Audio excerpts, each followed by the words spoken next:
I woke up this morning with a very unsettling feeling. I didn't know what it was. I thought, okay, maybe I was just a little hungover.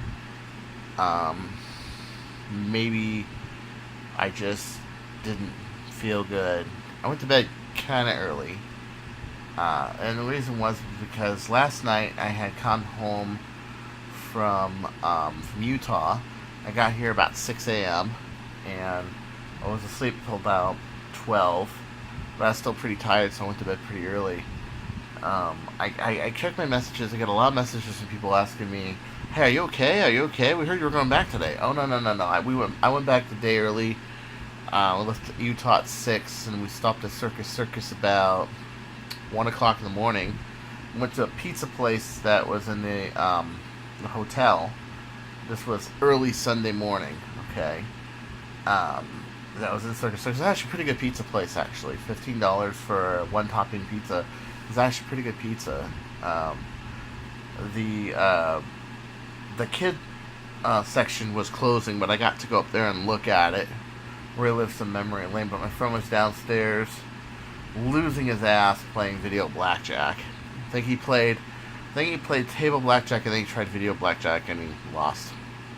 So, at any rate, we then used the bathroom, headed out, um, drove from Las Vegas to Baker to Barstow to Victorville, down Pear Blossom Highway, and back to my house where I was dropped off about 6. Um, this was the day before. And I remember we were driving down the strip from Circus all the way past McCarran Airport, which he was shooting a video with a GoPro and shooting at the buildings, and we were arguing about how high pitched that was because it's a wide angle lens. And I was like, dude, well, I want to get the tops of buildings. Yeah, but you might be just a little high. But at any rate, we were going on there, and we were going on the strip, and we just passed Tropicana, and I remember seeing that hotel, Mandalay Bay. That was the last hotel that we passed. And I remember seeing those edges, which are lit up between the windows, like the section of windows. And I remember thinking to myself, that's pretty dark between those windows. I mean, you can tell they're gold, but at a certain angle, you can't see the windows. They just looked like the frames. And I remember we passed it by and went, oh, yep, we're out of Vegas. We got on the freeway, we forgot to take the GoPro off, so at speed, I had taken it off the little wind visor that's on my friend's Ford Edge SUV. I took it off. I got it in there in one piece. That'd be some video to see. Day before the Mandalay Bay shooting. Yeah, it's not my video though. That's my friend's. And so I was working yesterday, relaxing, but then I decided to throw a new barrel on the bird. This is an Ultra Match sheathed barrel. Like my other barrel that has aluminum, it's not sheathed Ultra Match all the way to the front. It only goes to where the plastic goes. This one I did an 11-inch barrel with a half an inch of Ultra Match countersink on it. I was testing it, and the last thing I did before I went to bed was I actually took it out of the block. This was about 9:30, 10, and I actually took it out of the block and I fired it down the street. And it got me some pretty good ranges and pretty good accuracy. And then I picked up my 2 darts I fired. I went inside, and I went to bed. I was really pooped from traveling to Utah, doing the events, leaving really early, and then only getting a few hours of sleep and waking up the next day. And this morning,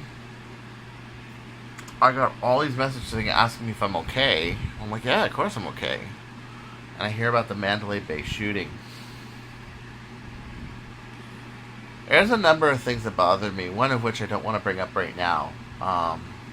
Might tell you that one later, but I'll tell you what's bothering me right now. Right now, I'm really bugged.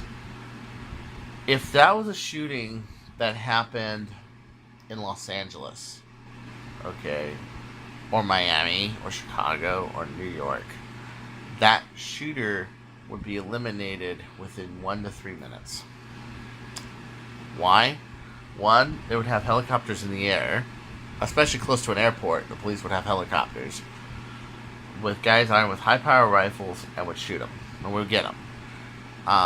Number two, okay, maybe the cop cars have, M4s and M16s in the trunk, but they do not have, in Nevada, last I heard, high-power rifles. Now, just about every squad of sheriff, highway patrol, and police that I've ever dealt with has had a 308 or a 338 or even a 50 caliber in the back of their squad car. Yeah, no kidding. They'll usually have something like an AR-15 either on the center post of where the transmission block is, or they'll have it in the trunk. Okay, I do not know why it must have taken 6 to 10 minutes to take down the shooter, which we don't have an exact time frame either. That's what also bothers me. Okay, I do not know why it took that long to take out a shooter in a fixed location. All right, and the breach took as long as it did. 10 minutes, and we got the ATF guy on there on the news just now. This is when I went upstairs in disgust, okay, saying they did nothing wrong, everything by the book. Da, da, da. Oh, I'm sure the room breach was by the book, okay, but the fact is nobody took the shooter out. Now, it's one thing when you're shooting; it's another thing when someone's shooting back, or could be shooting back, or pointing guns that can hit you in your general direction, okay. Anybody who would have pulled out a rifle, I mean, any good Samaritan would have pulled out a rifle and tried to shoot at them. I mean, they would have gotten shot too because they wouldn't have been suspected of being in the shooting.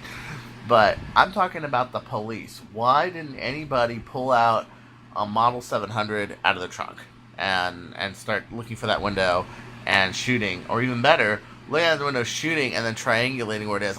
And then the helicopters. Why were no helicopters deployed? My dad kept saying it over and over again. It was actually my dad's notion, not mine. Mine's the shooter notion. They should have been people on the ground with high-power rifles, especially for events like that. Okay? And even in some cities, they check all the windows. They see a window open, they'll knock on your door. Okay? Especially a broken window that can't swing open. Unlike the Mirage, which has swing-open windows, this Mandalay Bay did not, from what I understand, have those kind of windows. So, the whole thing stinks. And he's shooting full auto. The range estimate is wrong. They say it's about 1,700 feet. It's actually around anywhere between 450 and 500 yards. Also put in mind, two things make it easier to take out targets from an elevated position. One is that you have a better angle of attack.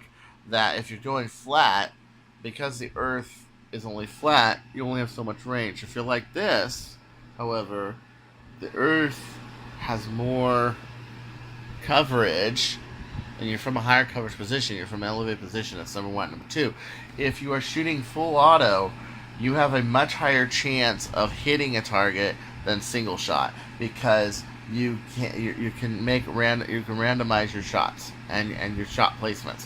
This means that somebody with a full automatic weapon on a raised floor can do some damage. I mean, I looked at it on Google Earth because I'm like, that doesn't look like 1,700 feet. And I was right. It's around 1,400. If you add elevation to it, it was about 1,350 where they say that they were shooting, where the stage was. About 1,350 feet. If you add elevation to the mix and that whole thing, you're talking about 1,400, 1,450 feet. 1,500 is typical 308 high-power rifle range with single shot, bolt action, okay? Meaning, I personally, if I was given a Model 700 with a 26-inch barrel, some good ammo, and a hop and scope, if I wanted to shoot someone on the stage from that range, me as being an experienced shooter, I could have done it, okay? Not a very hard shot with a 308.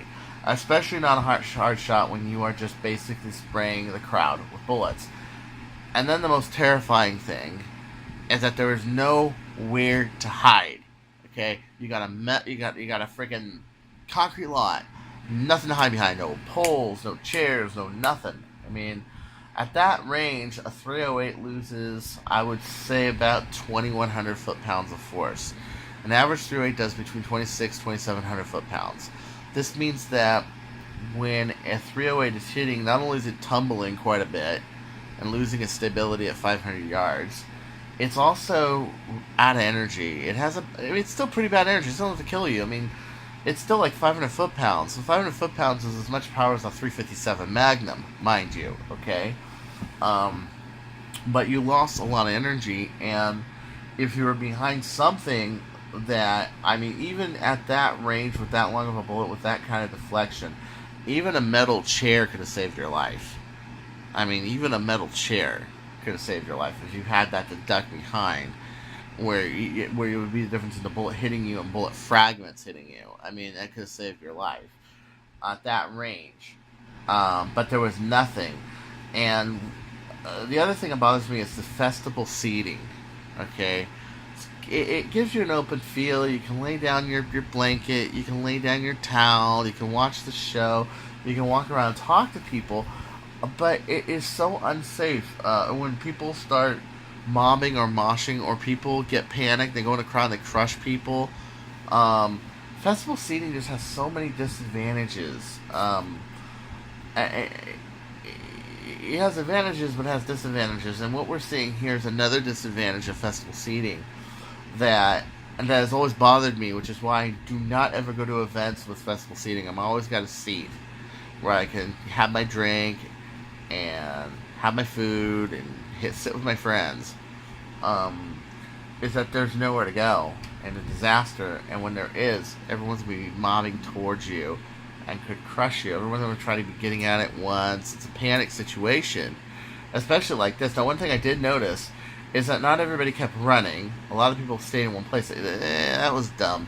Because if you think about it, if you got somebody who's shooting a high-power rifle, they can just shoot your crowd of people, which is probably what happened a bunch of times. But if you're running, you are, in fact, harder to hit from a sniper. Especially if you're running and you're moving this direction, that, or if they're trying to get you. But put in mind, in a situation like that, it's random bullets, but you still want to get the hell out of there. You don't want to be sitting in one place. Okay, a fire, an earthquake, something like that. Okay, maybe stay in one place. Okay, not mob, and leave in an orderly fashion. Fine. But when someone's shooting bullets at you, screaming at you, you want to find fucking cover. We got lucky in a sense that not everybody went running to the exits and crushed other people. But we also got unlucky, and I think this probably brought up the injury or death toll, was that people were staying in one place, a place where there was no cover. And put in mind, it's not like the movies, okay? Bullets do go through tents, they do go through steel. Like I said with the chair analogy, maybe that would have avoided a shot, but that wouldn't have guaranteed anything. If there were chairs there, it would have avoided, okay, but it wouldn't guarantee you would be saved. It's kind of like having like a Bible in where the heart is, and if the bullet was weak enough, it doesn't go through the book, okay? Yeah, you'd still probably would still get shot. You probably would still have a hole in here, but who knows if that bullet would have gone this way or that way or that way, or if, or just would have missed your heart entirely because that book or that badge or whatever they say. You always hear that story, but it wouldn't have guaranteed it, but still would have been a chance.